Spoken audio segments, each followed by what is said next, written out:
Ako si Mai Salazar, hatid sa inyo ang mga pinakamainit na balita sa bansa dito sa News Force. Sa ulo ng mga balita. Panibagong pagputok ng Bulkang Bulusan, tumagal ng higit 1 oras, ilang residente lumikas.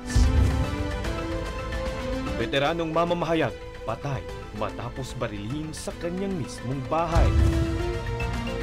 Philippine Embassy sa China, pinagpapaliwanag kaugnay ng pagpapaluwag ng travel restriction ng Pilipinas sa Taiwan.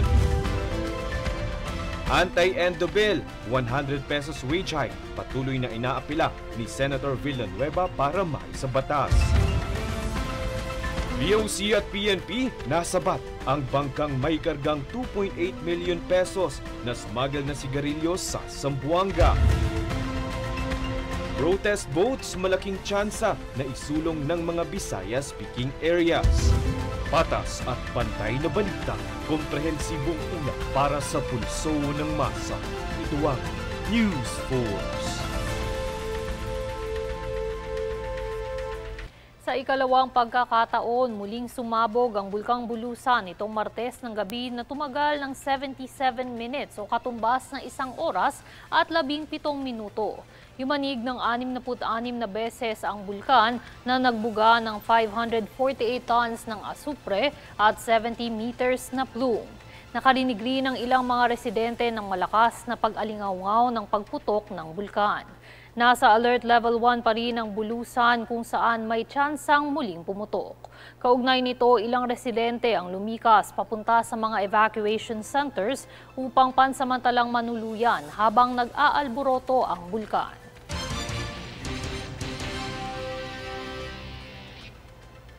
Kinumpirma naman ng Integrated Provincial Health Office ng South Cotabato nitong Martes ang pangalawang kaso ng monkeypox o mpox na naitala sa rehiyon ng Soc-Sargen.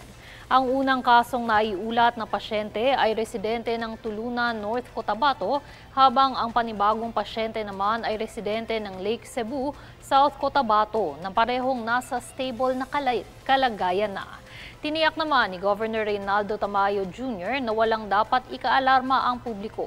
Kasabay nito ay ang pagpapaalala niya sa pagpapanatili ng kalinisan at maging maingat upang maiwasan ang potensyal na pagkalat ng virus.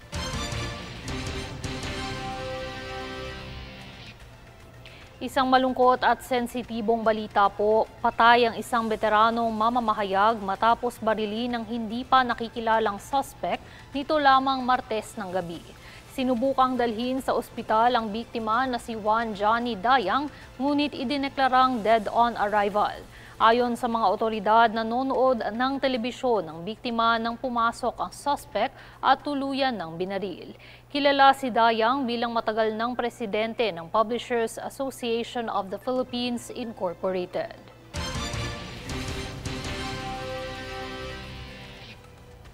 Sa ibang balita, inilunsad ng Department of Agriculture o DA sa Balingasag, Misamis Oriental ang 350 million peso Integrated Coconut Processing Facility sa ilalim ng Sunrise Project upang mapalago ang kita ng halos 66,000 coconut farmers.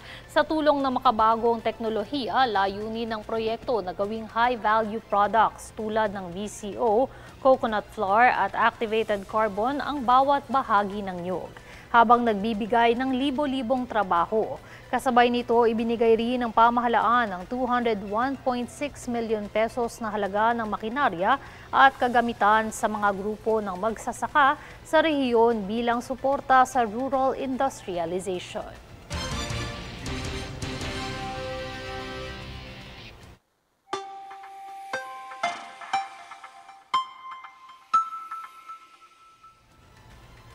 Isang pambihirang celestial phenomenon na tinatawag na Zero Shadow Day ang nasaksihan sa Metro Manila, Lucena, Quezon, Lipa City, Batangas at Catanduanes ngayong linggo. Sa pambihirang kaganapang ito, kapansin-pansin ang mga bagay sa lupa na walang bakas ng anumang anino. Nangyayari ito kapag sumasakto ang araw na nakatapat sa mga lugar pantropiko na nagre-resulta sa sinag na tumama sa lupa sa perpektong 90-degree angle. Nangyayari lamang ito 2 beses sa isang taon at ito ang pinakaunang beses na nasaksihan ito sa Pilipinas ngayong taon, sunod na magaganap ito sa ika-13 ng Agosto.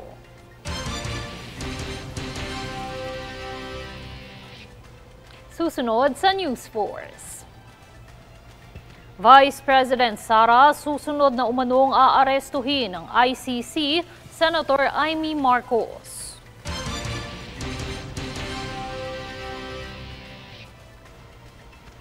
DepEd kinumpirmang nasibak na sa pwesto ang principal na sangkot sa kontrobersyal na graduation sa Antique.